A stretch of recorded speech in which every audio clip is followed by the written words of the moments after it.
فی القرآن المجید والفرقان الحمید بل هو قرآن مجید فی لوح محفوظ۔ آمنت باللہ صدق اللہ مولانا العظیم وبلغنا رسولہ النبی الامین المکین الکریم الرؤوف الرحیم ونحن على ذلك لمن الشاہدین والشاکرین والحمد للہ رب العالمین۔ وقال تبارک وتعالی فی شان عظمت حبیبہ الکریم ان اللہ وملائکتہ یصلون علی النبی یا ایہا الذین آمنوا صلوا علیہ وسلموا تسلیما۔ اللہم صل علی سیدنا و مولانا محمد وعلی آل سیدنا و مولانا محمد وبارک وسلم صلاۃ و سلاما علیک یا رسول اللہ صلی اللہ تبارک و تعالی علیک وسلم۔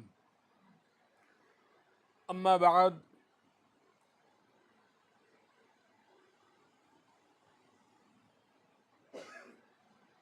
درس قرآن اگر ہم نے بھلایا ہوتا، یہ زمانہ نہ زمانے نے دکھایا ہوتا، وہ معزز تھے زمانے میں مسلمان ہو کر اور ہم خوار ہوئے تارک قرآن ہو کر۔ اب بھی ہو سکتی ہے تجھ پر بارش لطف عمیم، اب بھی ہو سکتی ہے تجھ پر بارش لطف عمیم، کر تلاوت مرد مومن روز قرآن حکیم، کر تلاوت مرد مومن روز قرآن حکیم۔ کیونکہ یہ تاخراتوں کے سلسلے میں آخری رات ہے، اور اس کے بعد والی رات جو ہوگی وہ لیلۃ الجائزہ ہوگی، تو ہم نے مناسب سمجھا کہ قرآن مقدس کی فضائل اور شان میں کچھ باتیں پیش کی جائیں تاکہ ہمارے دل میں قرآن کی محبت جاگزی ہو جائے۔ اللہ تبارک و تعالیٰ نے ارشاد فرمایا بل ہوا قرآن مجید، بلکہ وہ بزرگی والا قرآن ہے۔ سبحان اللہ، وہ بزرگ قرآن ہے۔ فی لوح محفوظ، لوح محفوظ میں۔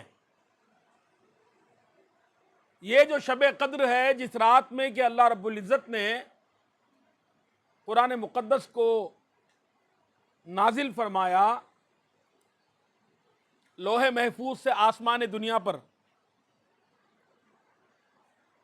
اور پھر